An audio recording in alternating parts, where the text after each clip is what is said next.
Artificial intelligence has been around for a long time, but in the last year or so, it has really exploded, which has many of us wondering what might come next. Will it start taking our jobs? Like the car jobs! They took your job! They took your job too! We've already seen the impact it has had in places like the music industry, with the Beatles becoming the first artist to win a Grammy for a song produced with the help of AI. Before too long, AI could be involved in every facet of our lives. This got me thinking how AI has always been a big part of Spongebob Squarepants. Now, you might be thinking to yourself, but SpongeBob Historian, SpongeBob is just a silly kid's show about a talking sponge. There's no AI. But to the three people that are actually thinking that, I have 4 words for you. Wired, integrated, female, electroencephalograph. You're a WIFE. Wired Integrated Female Electroencephalograph. That's right, I'm talking about Plankton's computer wife, Karen. Karen's backstory is a bit of a mystery, as there are many contradictions throughout the show. Sometimes Plankton built her, other times she has real parents, sometimes she never agreed to marry him, other times they celebrate their anniversary. It's a whole mess. But one thing is certain about Karen, and that is that she is a computer. Not just any computer, but a wired, integrated, female electroencephalograph. Now you might be asking yourself, what exactly is a wired, integrated, female electroencephalograph? Well, I don't know. But what I do know is that she's a robot, aka AI, aka artificial intelligence, aka she's gonna steal your jab. Like the car jobs! They took your job! They took your job too! So what exactly can AI do today? Well, according to Google's own AI overview, artificial intelligence, AI, can automate tasks, analyze data, make predictions, and personalize products and services. AI can also help with translation, climate change, and computer vision. AI can augment human capabilities, but it cannot replace them. AI has limitations in areas such as creativity, emotional intelligence, and common sense. We'll come back to some of those limitations later, but for now, let's see how Karen stacks up against modern AI. Task automation seems fairly trivial for Karen given how smart she is, but just to be thorough, I will talk about this. It's definitely not something she does frequently, but we do see her perform menial tasks such as being a chef or cashier for the Chum Bucket on rare occasions. So I think this alone proves that she is capable of task automation. Next, we have data analysis. As a literal underwater supercomputer, I would certainly hope that she is capable of analyzing data. Luckily for us, she does prove that she can do this time and time again. In fact, in her very first appearance on the show, we learn that she can analyze the contents of anything you give her. This is how we know that seaweed is 50% sea and 50% weed, and I still can't believe they got away with that. This characteristic stays with her throughout the show as it comes up again from time to time, like in the episode Best Frenemies, when she helps Plankton and Mr. Krabs figure out the kelp shake recipe. Granted, analyzing the contents of an item and analyzing data are not exactly the same thing, but Karen has that covered too. At least I assume she does? I can't actually think of any specific instances where she just runs through numbers, but given the fact that she is a computer, I think she is more than capable of doing so. And it's not like she isn't analytical in general. She regularly helps Plankton realize things that he is missing using basic logic and reasoning, so I'm going to give her the benefit of the doubt with this one. When it comes to making predictions, Karen is quite good at it. Although I will say this is at least in part because Plankton is very predictable. Like in the first SpongeBob movie, she warns Plankton that SpongeBob and his pink friend are going after the crown and he could be in trouble if they are successful. This is more foreshadowing than a proper prediction, but if we're being honest, Karen probably knew Plan Z was always going to fail just like every one of Sheldon's ideas. One prediction she made that immediately came to mind when I started making this video comes in the episode Welcome to the Chum Bucket, when Karen correctly predicted that putting SpongeBob's brain in the robot chef wouldn't work. Forget it! I'm going with Plan B. I'll put his brain in the robot chef. You know that never works. A few moments later. And I want you to make me a Krabby Patty! Response, Why don't you ask me later? What? What? Get welded? Now, I'm not gonna lie, I'm not exactly certain what Google's AI overview means when it says that AI can help personalize products and services. It sounds like it is trying to get at marketing though, like AI can help market your products. If that is the case, then Karen can definitely do this. In the episode Chum Bucket Supreme, she literally gives Plankton the idea to advertise his products. Granted, she doesn't actually do any of that work for him, and instead he hires Patrick to do it, but still, she shows that she is familiar with the concept, and quite frankly, I think she could have come up with Chum as fun by herself.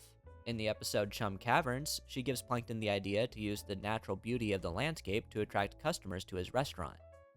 Also, in Free Samples, she inadvertently gives Plankton the idea to advertise Chum patties as Krabby Patties, ruining the reputation of the Krusty Krab with a fake marketing campaign. I think this is enough to say that Karen could be the marketing director for your mom's cupcake business. When it comes to making translations, we start to run into some real-world problems.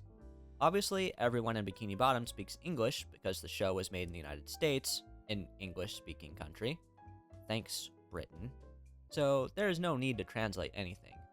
Do other languages even exist in the SpongeBob world? We do know that there are at least different dialects, as SpongeBob has trouble communicating with the bus stop employee in Rock Bottom, but it turns out he just had a thick accent. Would Karen be able to communicate effectively in Rock Bottom? That is kind of hard to say. I could argue that SpongeBob has been translated in dozens of languages, so that is evidence that Karen can speak every language, but then again, that would also be true for all the other characters. Honestly, I'm not too sure what to make of this one. I think it would be fair to give her the benefit of the doubt though, as she should theoretically be capable of knowing every language, as long as she has enough storage space to hold all that information. But who knows, maybe we'll get an episode in the future where Karen has to translate for some visitors from a different ocean or something. And that brings us to helping with climate change. Okay, so first of all, I'm not entirely certain how AI can help with this. It's not like we haven't already figured out how to solve the crisis. Stop using fossil fuels, implement carbon recapture technology, etc. Obviously, it's a lot more complicated than that, but this video isn't about climate change. Also, AI uses like a shit ton of energy to generate anything, which generally makes climate change worse. So if anything, AI is probably a detriment to the environment. So I asked Google's AI overview to explain itself, and this is what it said. Artificial intelligence can help fight climate change by improving energy efficiency, predicting weather, and monitoring environmental changes. Yeah, I don't see how that helps. Like, sure, AI might not be able to stop record-breaking hurricanes from hitting Florida a week apart, but it can predict when that might happen. Like, thanks? Very helpful? And when this AI overview goes into specifics, it just makes vague statements without backing anything up, like, AI can improve agriculture and reduce its environmental impact. AI can accelerate the adoption of alternative proteins, such as plant-based meat substitutes. Like, how though? How is AI going to make humans start having a more plant-based diet? I think based on this research, it's fair to say that our current AI still has a ways to go before it is really making a positive impact on climate change. So I don't know if Karen would be able to help in this area or not, but I'm just going to give her a pass on this one as I don't really think it's particularly applicable. Okay, so the last thing AI is good at, according to AI itself, is computer vision, which refers to machine learning and neural networks to teach computers to derive meaning from visual information. So if I'm understanding this correctly, this is basically when you feed an AI program pictures of a dog and then ask it to make a picture of a dog for you. In that case, Karen has a leg up on modern AI because she doesn't need you to show her a picture of something in order to recreate it. In fact, Karen can see everything around her even though she doesn't have eyes, as far as we can tell at least. The way she moves around and interacts with other characters would certainly lead us to believe that she can see. She's more than capable of deriving meaning from visual information on her own. In fact, she even has her own preferences for the ways things look. Like in the episode Bucket Sweet Bucket, she encourages Plankton to give the Chum Bucket a makeover after pointing out chipped paint and bad plumbing. This is proof that not only can she see things, but she cares what they look like too. Take that one, Google AI overview. That brings us to the self-proclaimed limitations of AI, the first of which is creativity. I think it's fairly obvious why our current technology fails in this area. Being creative simply takes a lot of nuance and experience that modern computers simply aren't capable of. Like, you might be able to generate lyrics for a song using AI, but it's never going to give you something with deep, real meaning behind it. Let's take the song Getting Older by Billie Eilish, for example. The lyrics to the chorus go like this: "Things I once enjoyed, just keep me employed now. Things I'm longing for, someday I'll be bored of. It's so weird that we care so much until we don't." Okay, so just reading the lyrics like that doesn't really convey the message or, like, passion behind the song, but hopefully you've heard it. It is fairly popular. My point is, lyrics like these can't be written by AI. This song just has a deep, human, natural, emotional feel to it. You can tell how Billie is feeling as she's singing it. A big part of that also comes from vocal delivery, but that's a video for a different channel. My point is, modern AI could never write a song like Getting Older. Could Karen, though? Okay, maybe not. But that doesn't mean she's not creative. After all, many of Plankton's ideas come straight from Karen. Like in Fun, one of the first times we see her, she is the one who gives Plankton the idea to befriend Spongebob in order to get the Krabby Patty. In The Algae's Always Greener, she gives him the idea to switch bodies with Mr. Krabs. In Krabs a la Mode, it is her idea to have Plankton freeze the Krusty Krab so he can steal the formula. I could go on, but I think I've made my point. Emotional intelligence is perhaps the biggest weakness of modern AI. AI does not understand emotions at all, at least as far as I can tell. You can ask Alexa if she's happy, and she'll give you an answer, but it doesn't really mean anything. That's where Karen comes in. Karen is basically portrayed as a proper person. She has a fully fledged personality and experienced emotions, just like the rest of the non-robot inhabitants of Bikini Bottom. In Single Soul Anniversary, she becomes angry at Plankton for forgetting their anniversary, and even withholds giving him the secret formula as a result, demonstrating free will, another characteristic that people have, but not AI. Then, at the end of the episode, she becomes so overcome with emotion by Plankton's song that she cries about it, leading to her short-circuiting. Yes! I'm saved! Your wife exploded! In Enemies-in-Law, she becomes angry at Plankton for turning her off, literally, and basically engaging in an affair with Mr. Krabs' mom. That is exactly how you would expect a person to react in that situation. In the Season 8 episode, Frozen Face-Off, she becomes annoyed at Plankton for leaving her in the frozen tundra to steal the secret formula, and she even calls him selfish. Honestly, this video is just making me realize that Plankton is a terrible husband, and Karen should divorce his tiny ass.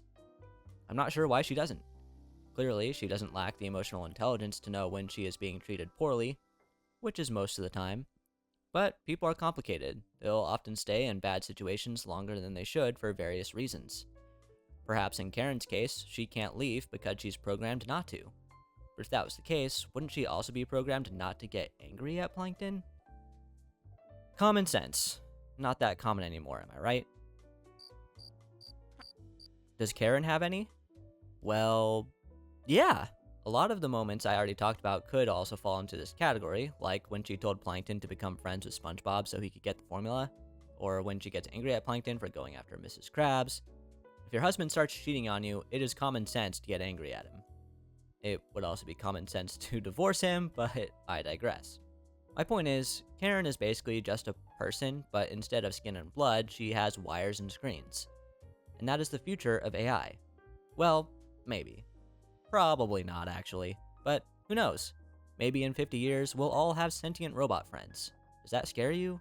I'm not afraid of the robot revolution. In fact, I will welcome our robot overlords whenever they arrive.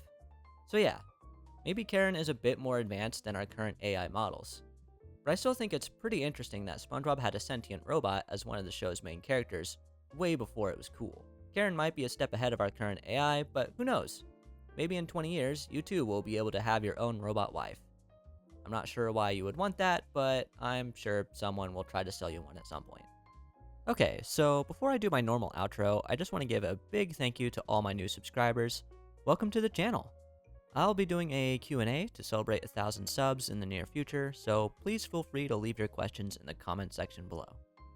That's all for this video. Thank you so much for watching. If you liked it, please do give it a like. That would really help me out. And if you really liked it, I'll put another video on screen for you now. Take care, I'll catch you next time, and as always, never forget to be yourself.